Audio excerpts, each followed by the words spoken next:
Welcome to Caregiver Matters. I wanted to talk with you today about funeral planning.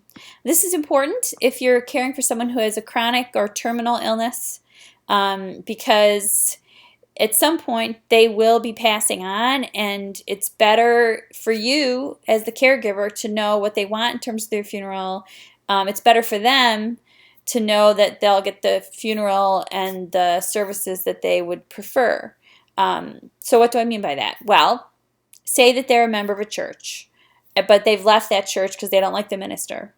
And then when the time comes for them to have a funeral, they may not want that minister to be overseeing that funeral, right? So it's better to know those things up front.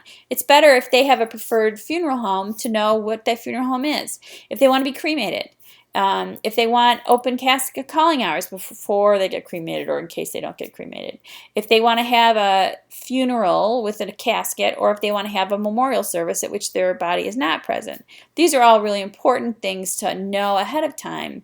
If the person you're providing care to is on Medicaid or is going to be applying to Medicaid for long-term care, then you should do a prepaid funeral account with a funeral home to set assets aside, especially if they have too many assets to actually qualify for Medicaid. It's a valid and legal way to use their assets in a way that would help them qualify for Medicaid but doesn't subject them to the 5-year look back for Medicaid. So I did this with my parents. We did a prepaid funeral account at a funeral home.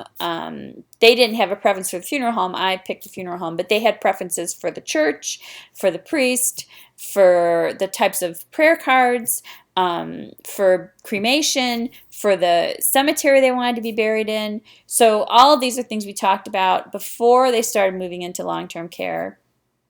And it was very helpful for me to have all of that documented. So when the time came and they died, I didn't have to figure out what they wanted because I knew already. We had already written it all up.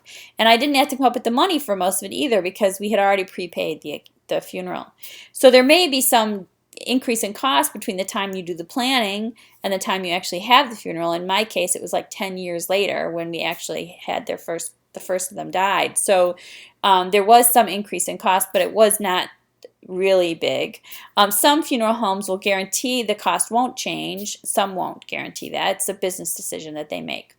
So it's important for you to think about this now and to try to have that difficult conversation with your loved one now while they can still state all of their own wishes. Similar with the video I did on advanced directives, the sooner we get these things done, the easier it is as things develop. So if you have experiences with funeral planning with someone you're providing care for or questions about funeral planning, please write them in the comments below.